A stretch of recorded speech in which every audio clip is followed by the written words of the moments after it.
Welcome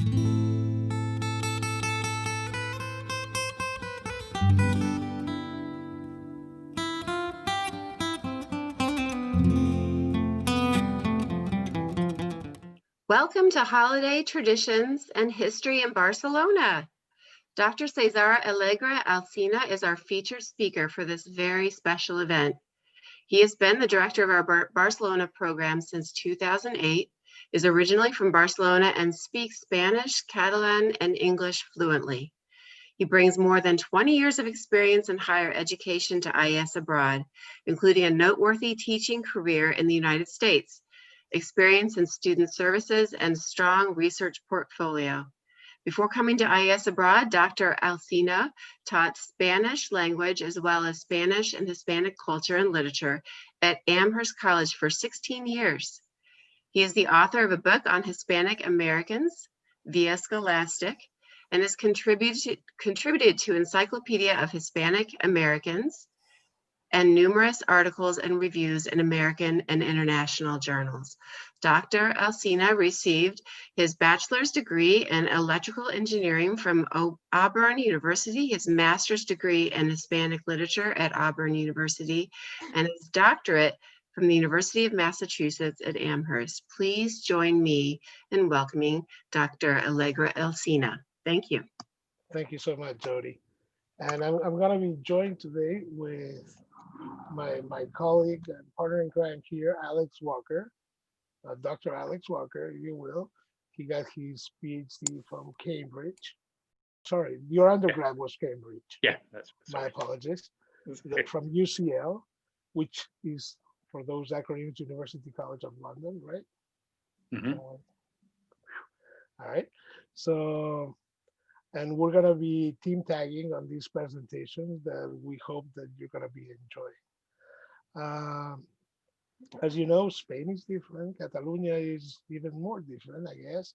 And you're going to see some of the things that are similar and different on the Christmas tradition in Barcelona and Catalonia at large. So we hope you enjoy it. And without further ado, we're going to get started. And then we'll open up for questions that you may have about these traditions or anything else going on in Barcelona. Thank you.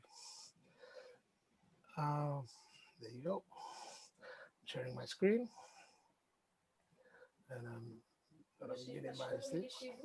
Very good. So, first of all, these traditions are marked by a collage. Hold on. Is there a background noise? They're marked by a collage of idiosyncrasies. And you have basically Christmas markets where they sell you the different elements that entail the nativity scenes. You have the traditional gastronomy with meals and desserts. And you have the gifting processes, which you have the cagatillo and the nit de reis. So we're going to be talking about these three aspects. First of all, you have the nativity scene. The nativity scene basically is a setup that recreates the birth of Jesus, the coming to the world of Jesus, or more than the coming to the world, but rather the first days, I suppose, when he had the visit from the three wise men that bore gifts. So typically, every family in their living room, they find a corner or sometimes a big space, and they try to recreate this nativity scene. Of course, as a child, these are like little action figures, so you end up playing a lot with it. At least I did when I was a little kid. So the place where you get all these goodies, and here you see the cagatillo, which is a log that we're going to be discussing later on, Alex will. You have Christmas markets where you can get the different elements to celebrate Christmas at home. So you can find them in Santa Lucia, Sagrada Familia, and you can find very elaborate figurines like for the nativity scene.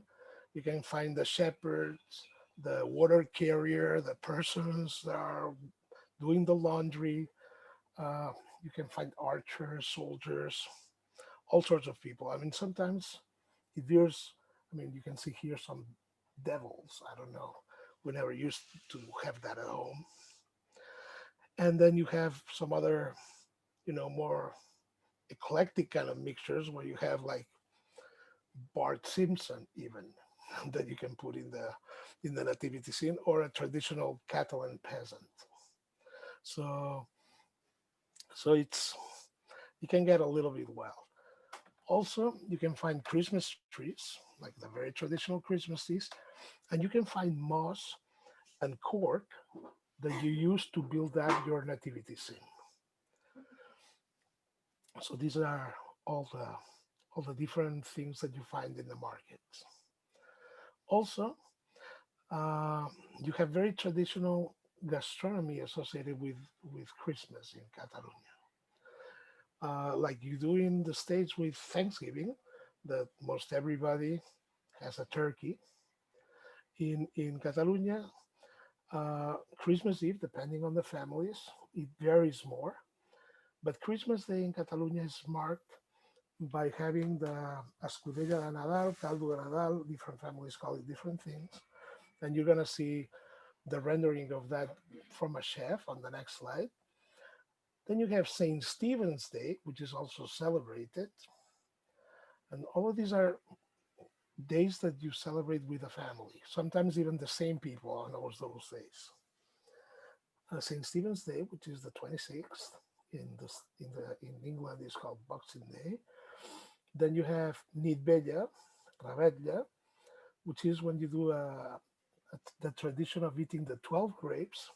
Then for New Year, people get together as well. The night, the eve of the 6th of January,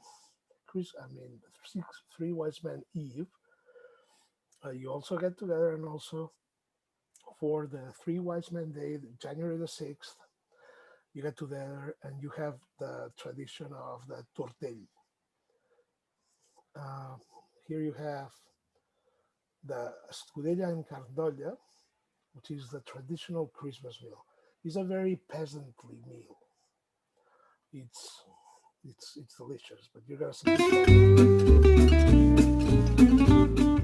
Uno de los platos que solemos comer en Navidades es el cocido. Preparamos una variante en Cataluña que es la escudella. Todas las culturas gastronómicas tienen un plato parecido, similar, en el que se mezclan el caldo de hervir, verduras, carnes, legumbres, finalmente acabado con una pasta. Y en nuestro caso lo que hacemos es incorporar una albóndiga grande, parecida a una pelota de rugby, que es lo que le da este punto característico del que hacemos nosotros en casa. Espero que lo disfrutéis y felices fiestas. I'm gonna try to voice over and translate.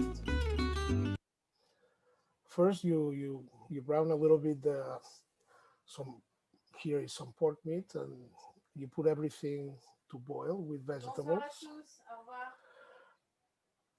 and then you put some additional meat items. Then you cook it for about 5 hours by getting rid of the fat on top, and then you prepare the the meatball, if you will, which is a huge meatball with garlic, parsley. You put an egg and some bread wetted with milk. You mix it together, and you roll it on a little bit of flour, and you just dip it in, and you cook 20 minutes more. They say I probably leave it longer than that. Then you take out the broth of of that of that soup, and then you cook this pasta. And there you have the first course. And then you take all the contents and you have the second course. So this is basically the caldo de Nadal. Oops. Then what you have the following day, because you obviously did a huge stock and a huge meal, you have a lot of leftovers. So what you do on the next day, you do this dish, the one that you see on the left of your screen, which are called canalons. Would you do that with the leftovers of making the stock? So all the vegetables and all the meat that was left over, you mix it together, you grind it, and you get the following. Per Sant Esteve, canelons, i si us fa mandra, us proposo fer aquesta lasanya. So they say canalons is a typical thing, and if you're lazy, you can do the lasagna, which is faster to do. See the canalons, you have to roll them in, so it's a little bit more elaborate. And typically you don't do 4, you do for the whole family, so maybe 20 or 30. The trick is doing the bechamel sauce, which is the more complex gastronomical item. And once you achieve the bechamel sauce, you typically use a little bit of nutmeg on that, which gives it like a special taste that is fantastic. Then you make it thicken a little bit. Once it's thick, you pour it on top, add some cheese, and then roast it in the oven. Remember that the meats are already cooked, so it doesn't need a whole lot of time in the oven. And then you here he's serving the lasagna, and then the next step is putting on the canalons, and you just serve it as such. So that's the traditional meal for the 26th. Then on the 31st, on New Year's Eve, the meals can vary from anything. I mean, some families have different traditions. Some have fish, some have lentils for good luck or what have you. But what's really fantastic then is that when the bells are about to toll and change the day to the next day, near 12, all the families get together, and here's a good example of what they do. I'm gonna leave some of the volume.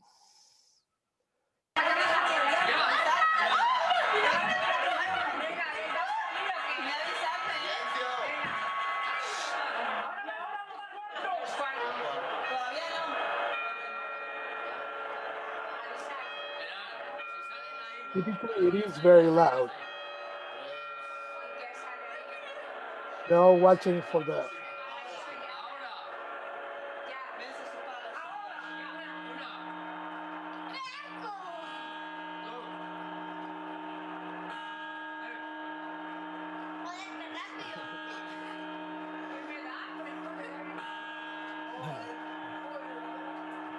So everybody's trying to keep up.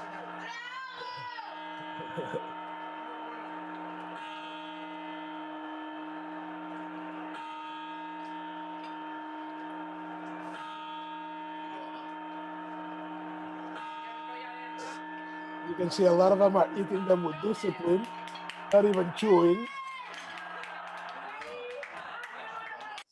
So it's always a challenge to have to complete these on time. And it's a lot of fun in the family. Most everybody laughs and tries to keep up with every toll of the bell. They have to put a grape on their mouth. So it's always great fun to be able to achieve that. And the saying is that if you achieve that, you have good luck for the following year. So that's a lot of fun. Also, throughout the holiday season, all these traditional meals that I've been discussing, they're topped off, of course, because they're very low calorie meals. You need to build up some calories there. So you have this traditional gastronomy, which are the turrones, which are different types of nuts, but typically almonds, mixed with honey and ground together. And then they make these, it's like the nougat that you have in different other cultures. And sometimes they have like egg yolk, and sometimes you have hazelnuts. But the traditional one is almonds and honey. And then you also have these little, very long cannoli, which are made with, which is kind of it's like a cannoli. So, but it's called neuras. All right. So then on the other days, the gastronomy can vary from thing to thing. But what's really traditional on the 6th and the Three Kings Day, the 6th of January, is to have this tortell de reis, or torta de reyes, or tarta de reyes. and it looks like it's like a cake, like a bread cake. Uh, it's a Sometimes it's made with marzipan. It's a little bit different than the gâteau de roi from France, which is almond based and it's delicious. But it has the same kind of thing, that it has a little surprise inside. The one in Catalonia, it has two items: a little figurine, typically the figurine of of a king or something, plus a faba bean, which is, both items are wrapped in aluminum foil and they're cooked within the cake. And the thing is, you divide the cake and everybody gets a portion, and whoever gets the little figurine gets to wear the crown, and they're the king, so to speak. And whoever gets the fava bean, the tradition, at least in Catalonia, is the one that pays for the cake afterwards. So we have this tradition. Uh, Now we're gonna talk about the gifting processes. So I'm gonna introduce to you again my esteemed colleague Alex Walker, so he can explain all the things driving to this. Okay, well, thank you very much, Cesar. Can you hear me okay? Is the sound okay? Yeah. Okay, so thanks very much. And thanks to everyone who's taken the time to come to this little presentation today. I'm really pleased to be here. As Cesar just said, I just want to start out by saying I'm not Catalan, I'm English, but I married someone from Barcelona. And so a little bit like you when you're studying abroad, I came here and at first I was surprised by everything I saw. And then gradually over the years, I began to get used to it. But there are some things which are quite surprising. As Cesar said, Christmas is around the world for a lot of people. It's a time when people give gifts, and it's also for a lot of children. It's a time when they receive gifts from imaginary beings. And in Catalonia, this is also true. In Barcelona, this is also true. But in Barcelona, most children receive gifts from two sets of imaginary beings. On the 6th of January, like children in the rest of Spain and a lot of Latin American parts of Italy and Portugal, they receive gifts from three kings who come from the east. But before that, on the 24th of January, they receive gifts from a defecating log. So let's just explain a little bit the mechanics of these two events. Okay, so here you've got an image of the log. This is the typical log, which is now used. It's a little log with two little sticks that give it feet. It has a face painted on. It wears what's called a barretina, which is a traditional Catalan peasant hat, and it's got a blanket on it to keep it warm, because obviously logs have a tendency to get cold. And what happens is on the 24th of December, and also sometimes before the children do this at school, the video we'll see is at school. The mechanics are that when it's ready for the event to happen, the children are given sticks and they're sent out of the room to heat up their sticks, to warm up their sticks. They do that by hitting the other sticks, hitting anything else, hitting the walls, hitting the floor, hitting each other. And then once their sticks are warmed up, they come back into the room and then they hit the log with their sticks. And while they hit the log with their sticks, they sing a song. And the song varies. There are lots of variants of the song, but essentially the crux of what they say is defecate log. That's not the actual literal translation. That's not the verb which is used, but we're in polite company, an academic company here, so we're using a more formal verb. Defecate log, defecate turrons, which are the nougat, which this was talking about, defecate almonds, don't defecate herrings because they're too salty, defecate almonds because they're nicer, and if you don't defecate, I'll hit you with my stick. And they all hit the log with a stick, and they normally sing the song a couple of times or sometimes 3 times. And when everyone then agrees that the log has defecated, the children pull away the blanket, and they found the presents underneath. So if you could just put on just the first 30 or 40 seconds will be enough so we can see some children singing the song and doing this little ceremony.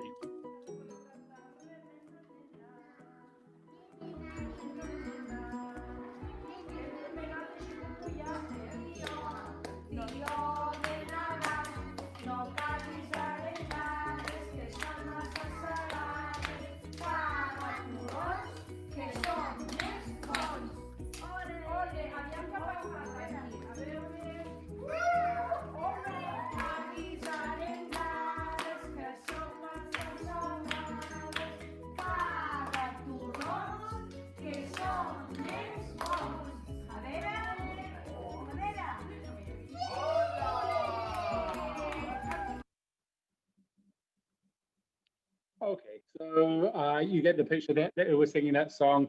Don't defecate salted herring because it's too salty. Defecate nougat, which is nice. Okay.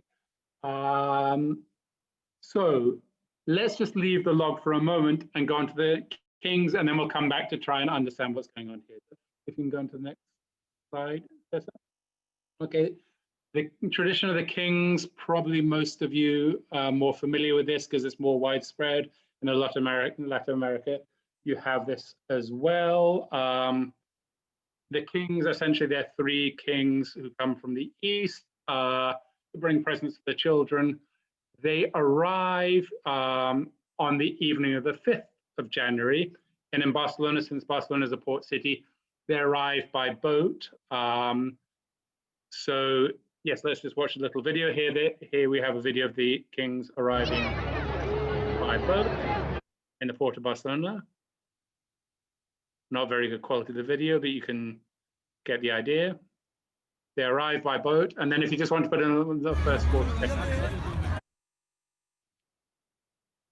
Okay, and then they get off the boat, they go into the city where they meet the children who are waiting for them. The children have written letters to the kings, telling them what they'd like to receive as presents. So the children are all there, they give their letters to the kings, or if they don't have access to the kings, because there are literally, a little bit later, there are tens of thousands of people in the streets of Barcelona. So there are also royal postmen who come with the kings, who come and collect the letters. So they get out of the boat and then they parade around the city for several hours. There's a rather long route, about 10 kilometers around the city. They're on large floats. The kings sit on the large floats. There's music. They're accompanied by their retinue, which consists of lots and lots of people. And also they have giraffes and elephants and zebras and other such animals which kings from the east tend to travel with. They travel around the city. Children give them their presents. They receive the letters, and they throw candies to the children. Okay, all of this I think will not be happening this year. Large crowds of people throwing candy at each other isn't a COVID-friendly situation. But that's what normally happens, and then the children go home to bed. Before they go to bed, exhausted after all this excitement, they put their shoes out, normally on the balcony or sometimes next to the fireplace if they have a fireplace, and they go to sleep. And they normally leave some water for the camels. And in the morning, the kings have been and they've left them presents on top of their shoes, or if they've been naughty, they leave them coal. And what happens, mostly they don't get coal anymore, but quite often they get coal made out of sugar. So that's in essence what happens on the King's Day. So that's, now you've seen the two events, but probably at this stage, you might have two questions. One question is why the children of Barcelona get 2 loads of presents. And the other question is why a defecating log? Okay, so let's just quickly look at a little bit of the background of these traditions to see if we can answer the question. So the tió, which is the log, tió in Catalan means a large log. Okay, it doesn't mean tizón in Spanish, a large log that burns for a long time in the fireplace. And the origins of this, until not very long ago, until the mid-20th century, the tradition was that people in the countryside would go into the woods about the 8th of December and find a large log and bring it into the house. And they would have the log in the kitchen from the 8th of December until the 24th of December. And every evening, their family would give the log all the leftovers of the food from the day. Okay, so for the log to eat. So the log would eat during the month of December, and then on the 24th of December, the children, and here you have an image of the traditional log, so you can see here it's a much larger log. It doesn't have a face or a hat. The people are wearing the hats. The children would then hit the log with the sticks and sing the song we were discussing beforehand. And when they hit the log, little almonds and pieces of nougat and little sweets would fall out of holes where they've been put in holes in the log, and they would eat those. After that, the log was put into the fireplace and was burnt until New Year or until 12th night, the 6th of January, depending, okay? And once the log had been completely burned, the ashes were scattered around the house and around on the inside of the house and the outside of the house, okay? And this whole tradition is obviously loaded with symbolism, and it's all related to the winter solstice, okay? The shortest day of the year. And so what we've got, the log, having the log and then burning the log is related to bringing light with the fire into the darkest part of the year, bringing heat through the fire into the coldest part of the year, bringing life, bringing the life in the midst of death and dormancy in nature outside. Okay, so this is also related to bringing in holly boughs and pine boughs and things which are green. The hitting, the children hitting the log is almost certainly related to the idea of waking up nature from its dormancy and ensuring that nature will bring forth its bounty again. So when you hit the log, you wake up nature and food comes out, because all the ceremonies around the winter solstice are obviously concerned with people worrying. The days are getting shorter, the sun is going, worried about the sun coming back again and getting agricultural products in the future. It's also related to burning the log in the fireplace is a way of communicating with the ancestors through smoke. And this whole ceremony is related to offering food to the ancestors. So the family eats the material food, but the ancestors eat the spiritual food. So the log has eaten the food, and then that food in a spiritual form goes up the chimney in smoke and is eaten by the ancestors. And this is closely related to the Roman lares. The lares were the Roman household gods who were given offerings by the Roman families. And in fact, in Catalan, llar de foc, okay, which means the home of the fire, the etymology is directly from the lares, the Roman household gods, okay? And the whole ceremony is also related to fertility and the bounty of nature, okay? And is closely related to the Yule, the tradition of the Yule log, which is a Germanic tradition which we find elsewhere. So if we look at it in this respect, the defecation of the log is only one symbolic part of the whole ceremony, okay? And it's closely related to fertility, okay? And this ceremony was, until very recently, strictly rural. And I've had a discussion with Cesar about that, because he said his grandmother celebrated this. But most people in general in Barcelona, in general in Catalonia, this was celebrated until the 1960s, exclusively in the rural areas. And in the city, especially since the beginning of the 20th century, only the kings were celebrated, okay? And in fact, my wife, who's from Barcelona, her whole family is from Barcelona, she had never even heard of the Dio until she went to the house of some cousins of hers whose father was from a village, and they celebrated the Dio, okay? So there was this rural urban distinction. So in the past, the log was celebrated in villages, and they didn't celebrate the kings, and the kings were celebrated in cities, okay? And they didn't celebrate the log. Now everyone does everything. So if you just want to go on to the next slide there, Esther. Okay, so the origin of the three kings is a little bit more obvious. The three kings are obviously a reflection of the wise men mentioned in the book of Matthew, the wise men who came from the east to witness the birth of Jesus of Nazareth and Bethlehem, and they were guided by a star, and they brought gifts to the baby Jesus. And so there's the direct relationship of these wise men who have become kings coming on 12th night to bring gifts to all the children. However, there are also clearly Roman origins to this celebration as well. Okay, so one of the major celebrations of the Roman year were the Saturnales, which was in December, normally from about the 17th to the 24th of December, a period of feasts and celebrations which are marked by decorating the houses with green vegetation, having fires, lighting candles, having feasts, giving presents to family members, okay? And then the 25th of December was the celebration of the rebirth of the Sol Invictus, of the unconquered sun, okay?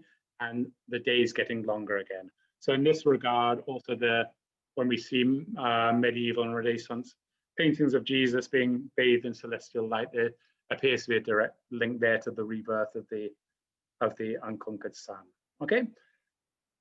So that is, I'm trying to say, explain the origins of the defecating log there, and also why children in Barcelona get two sets of gifts. It's because there are two traditions which have been brought together, and it seems that whenever there are traditions which involve children getting gifts, more appears to be better than less, okay? So the urban and the rural traditions have come together. Just one thing, so we've got Germanic and Roman origins for both these traditions here. Both the Germanic and Roman celebrations of the winter solstice tended to be marked as well by human sacrifice, but that is something, that's an element that's happily been dropped from the Catalan tradition at this stage. I just wanted to finish off by mentioning that my daughter, when she was about 7 or 8, I think, she came to me one day during Christmas, and she said that she'd been speaking with her friends about all these things. They'd come to the conclusion that the log, the Dior, is clearly fake. She said, it's the grown-ups, they're up to something, there's a trick. We haven't worked out what the trick is yet, but there's a trick there, it's not real.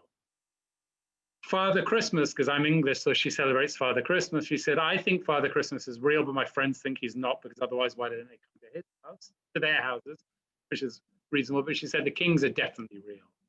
I said, how come, why do you think the kings are definitely real? She said, Papa, we've met them, because they actually go out and they see them, there are people there. She said, no doubt about that at all. Okay, but it's quite remarkable. I sometimes think how many of these completely different traditions, children are quite happy to take on. Yeah. So thanks very much. I'll hand you back to Tess. Just wanted to add that as a parent also, it gives you an opportunity to strategically place your gifts, because the children are going to have like a long extended holiday season. So you do the gifts that they can play with the most, probably at the very beginning. So that would be a cagatillo gift. Yeah. And the more practical kind of gifts, you wait them for the 6th of January, when it's almost the end of their holidays. So, yeah. But it's really nice to see as Alex was saying, their belief system. The only thing is, it can very quickly. My mother was Dutch, and she once said, when the children were little, why don't you do Sinterklaas as well, which is a man in Dutch mythology who's dressed as a bishop and comes on a donkey from Spain on the 5th of December. I said, no, they've already got 3. It's enough. Enough is enough.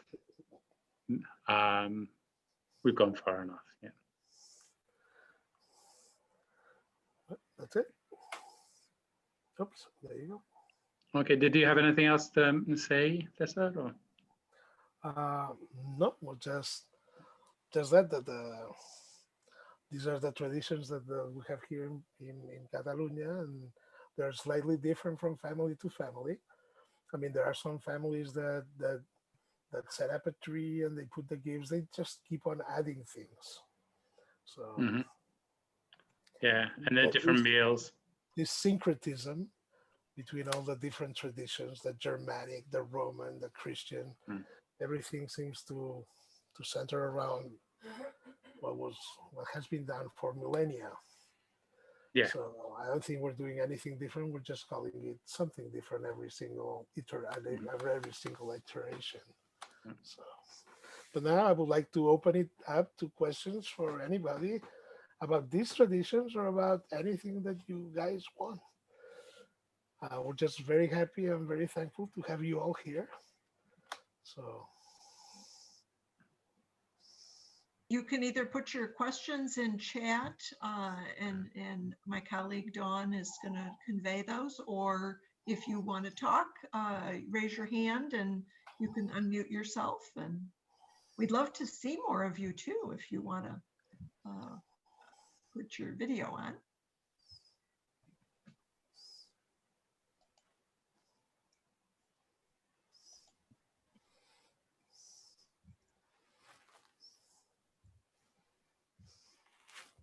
We had one question earlier on asking if a majority of people on New Year's, if they're home or if they're out in restaurants and, you know, bars, etc., celebrating, bringing in the new year.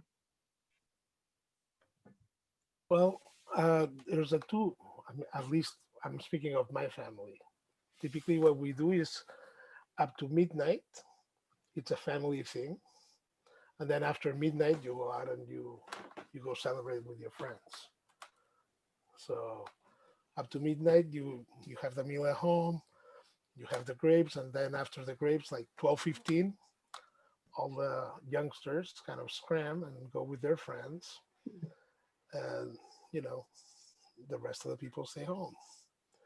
So Yeah, that's how it tends to happen. The youngsters go off about 12:15 on the dot. yeah, no more than 12:15. Yeah, but this year there's going to be a curfew, isn't there? After how long are you going to be allowed out? I think Until they're saying 1:30. 1:30. Right. Well, this year is going to be all different because you're allowed 6 people, 6 or 10 people. It keeps changing. Yeah, it was 10, but they said they might have to Yeah. reduce. Someone had a question about the church masses or events that happen at Sagrada Familia. Oh, well, in Sagrada Familia, now for right now, it's limited, the amount of people that you can have inside the temple. Basically, you cannot have more than 200 and some odd people probably for that location, even though it has very high ceilings. But typically you would have Sunday Mass. Right now it works. Well, the weekend masses, but with limited, you know, a number of people attending. But typically around the holidays, you have Misa del Gall, which is on Christmas Eve. And then you have, basically people go to Misa del Gall and not to Christmas Mass. I think you should explain that Misa del Gall means the rooster mass. It's the rooster mass, which is done on the night before Christmas. And typically it's done as close to midnight as possible. And it was done in that way, so it counts as Christmas Mass, so people can just spend the Christmas day at home without having to go to Mass. Yeah. And doing all the cagatillo and all the other things. I see that. Oh, go ahead. No, go ahead. I see that Kate has her hand raised. I'm going to unmute Kate and let her speak. Or you can unmute yourself, Kate.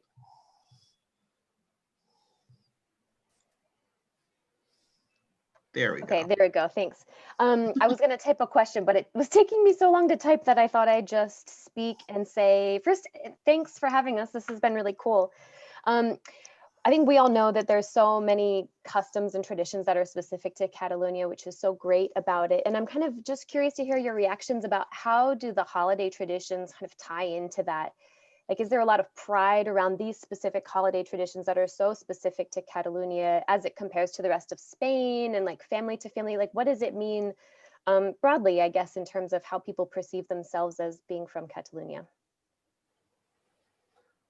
Well, That's a really great question. I don't know if you want to jump in. There are a lot of festivities in Barcelona and in Catalonia and Barcelona specifically. In Barcelona, there's the Mercè as well, which is the sort of Barcelona National Day, and people really enjoy the holidays here and tend to be proud of them. There is an element, for example, the Tio. I didn't want to get into all sorts of things here, but the Tio is a rural Catalan tradition, which was to a large extent dying out, and especially in Barcelona, there were people who celebrated it, but very few. But it's really taken off since democracy in 1978, and when the public school systems have been teaching in Catalan, they've also been teaching a lot of Catalan traditions, so that school is the focus of that.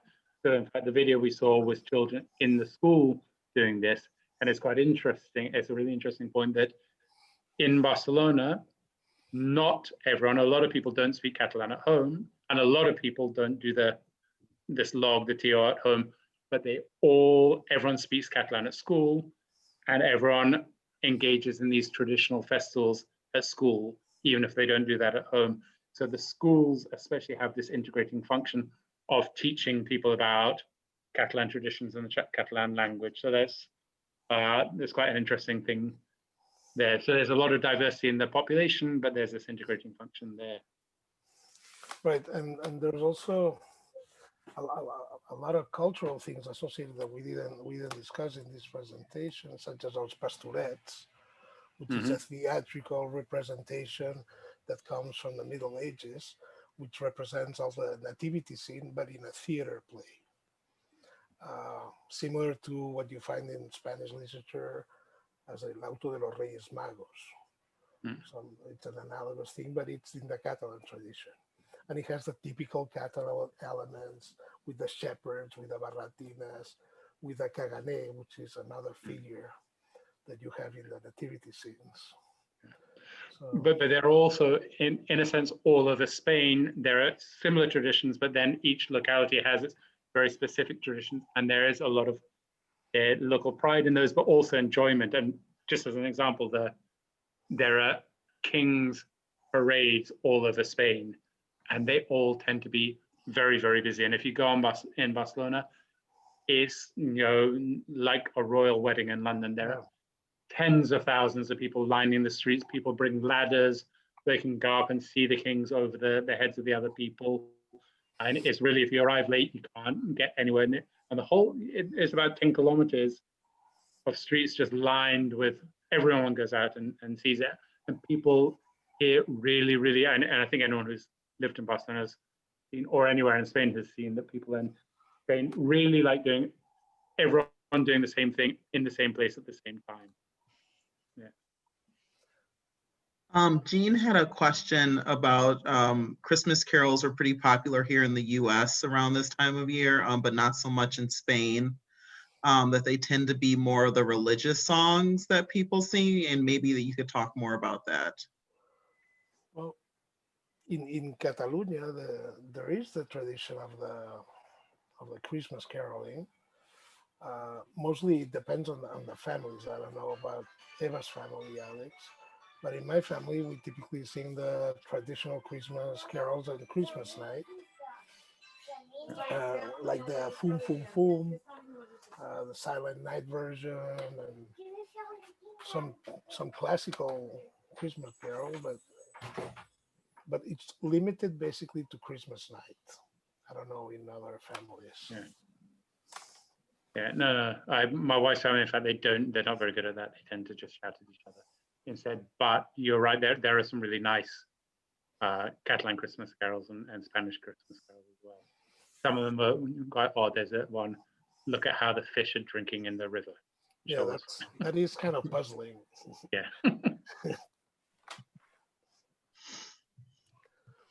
So. Any more questions or comments? Anyone feel free to raise your hand. Well, while we're waiting for any more questions, sorry, Dawn, I just want to very quickly say hi to Diana there, who I can see, and Keisha, who have had both of you in my class. I think, Keisha, you in my class as well.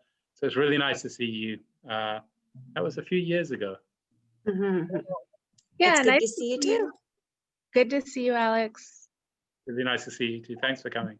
Thanks for having this. This has been wonderful. Thank you. Cesar, maybe you want to talk a little bit about what is going on with IES in Barcelona. What do you think you'll see in terms of students next year? Well, right now in Barcelona, we're just holding the fort and, you know, plotting new things for the students whenever they come up. And what we're hoping is that hopefully by next summer, we're going to start seeing a little bit of students coming to Barcelona at the center. And hopefully by next fall, even more. And hopefully we'll be out of these, I wouldn't call it dormant stage because that would be equivocal, but of a, it's like much like the Christmas log. We're in a renewal stage where, you know, not burning, obviously, but, you know, thinking and trying to fertilize things so we can emerge from this metaphorical winter of COVID better in the pursuit of our mission, in doing things that are more impactful to students, something that students can say that they have really found it to be transformational. Because that's what we strive to do with our students, to open the gates and enable them so they can transform themselves. Because I think we would be naive if we think that we're transforming students, but we're enabling them to do that by themselves, to see the world differently, to have different points of views, different perspectives, to enrich themselves in manners that they couldn't otherwise. So that's what we're doing. We're burning and fertilizing the log so we can see a big metaphorical spring.